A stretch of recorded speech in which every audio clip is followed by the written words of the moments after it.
press lanjutan dari investigasi atas kasus dugaan insiden kekerasan. Pemirsa Lampung TV, hasil investigasi Unila menemukan tindak kekerasan dalam pendidikan dasar Diksar Mahasiswa Ekonomi Pencinta Lingkungan Mahepel Fakultas Ekonomi dan Bisnis Unila di Pesawaran, 14–17 November 2024. Temuan praktik kekerasan ini disampaikan Wakil Rektor Unila Bidang Kemahasiswaan dan alumni Profesor Sunyono di Gedung Rektorat Unila, Rabu 18 Juni 2025. Unila telah merampungkan investigasi kasus Diksar Mahepel selama 2 pekan terkait dugaan tindak kekerasan mengakibatkan seorang mahasiswa, Pratama Wijaya Kusuma, meninggal dunia. Hasil investigasi mengungkap bentuk kekerasan, yaitu pencelupan kepala peserta Diksar ke dalam lumpur, pemukulan, penghinaan secara verbal, serta pemaksaan tindakan ekstrim. Sejumlah alumni dan senior juga terlibat dalam kekerasan tersebut. Profesor Sunyono menegaskan, Unila tidak akan menolerir kekerasan dalam bentuk apapun dan mengingatkan kasus kekerasan jangan terjadi lagi. Ia menekankan tindakan kekerasan dalam Diksar Mahepel bertentangan dengan prinsip keselamatan dan pembinaan dalam pendidikan. Hasil investigasi Unila akan diserahkan ke Polda Lampung guna membantu proses penyelidikan. Unila juga mendorong dan memfasilitasi proses hukum seadil-adilnya bagi korban maupun pelaku tindak kekerasan. Ketua Tim Investigasi Novita menyampaikan beberapa fase investigasi mulai perencanaan kepanitiaan Diksar Mahepel hingga pembubaran dan pelaporan. Tim investigasi menemukan indikasi kelalaian, serangan verbal, hingga tindak kekerasan. Dalam kasus Diksar Mahepel ini, Rektorat Unila mengeluarkan 4 rekomendasi, di antaranya pelaku kekerasan dikenakan sanksi etik dan hukum, serta pelaporan pidana jika ditemukan unsur penganiayaan. Organisasi Mahepel dibekukan dan moratorium aktivitas serta reformasi struktural dan ideologis. Dari rangkaian proses tersebut, tim menyimpulkan sejumlah temuan utama.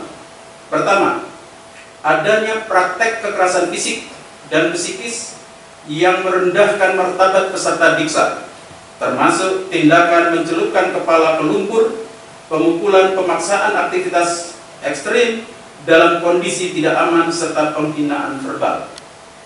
2. Pelibatan aktif sejumlah alumni dan senior sebagai pelaku langsung atau sebagai pihak yang membiarkan kekerasan terjadi, bertentangan dengan prinsip keselamatan dan pembinaan dalam pendidikan. 3. Kelalaian struktural di tingkat fakultas, ditandai dengan lemahnya supervisi, wakil dekan 3, pembiaran oleh dosen pembina atau pembimbing lapangan, serta absennya verifikasi dan pengawasan kegiatan yang dilaksanakan di luar kampus. 4.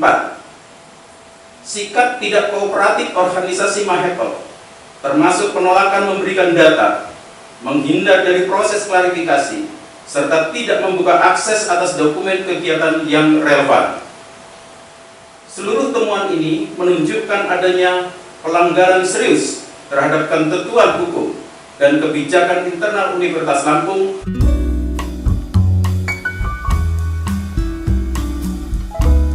Atas syarat di streaming ini banyak perubahan. Alhamdulillah ada rekan-rekan, saudara-saudara yang punya peluang hampir sama dengan saya. Jangan ragu-ragu datang di klinik tata syarat streaming ini.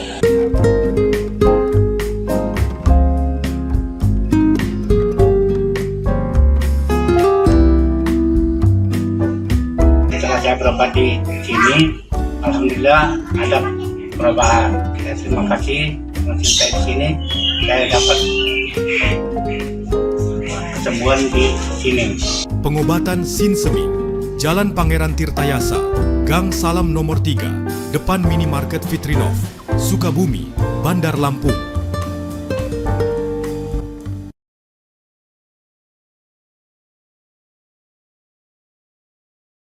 Di keberangkatan ini sebenarnya almarhum sudah mulai menandakan titik-titik kelelahan, gitu. Dan proses perjalanan dalam 5 jam itu sudah dibopong oleh kawan-kawannya, ya itu sudah menunjukkan. Dan di sini sebenarnya idealnya ada opsi harusnya untuk almarhum itu keluar dari kegiatan ini. Nah, itu yang nampaknya juga tidak diberikan oleh panitia. Jadi tetap diminta untuk terus berjalan. Akhirnya mereka berjalan dengan membopong almarhum. Lanjutnya adalah di pelaksanaan kegiatan lapangan ini sebenarnya berdasarkan informasi sudah ada beberapa, tetapi tidak begitu ekstrim gitu ya. Ada begitu beberapa seperti push up ya, push up satu set itu 25 kali gitu ya. Fase jurit malam yang dini hari. Jadi totalnya mereka ada 6 pos yang harus dilewati, yang berbeda-beda, tetapi mungkin pos yang agak ekstrim itu di pos 5 dan pos 6. Pos 5 itu adalah pos mental, kemudian pos 6 itu walaupun namanya keakraban, tetapi dengan happy mereka mungkin disuruh merangkak, tetapi kondisi kesehatan karena kurang baik, maka itu juga semakin memperburuk kesehatan almarhum. Ari Irawan melaporkan dari Bandar Lampung.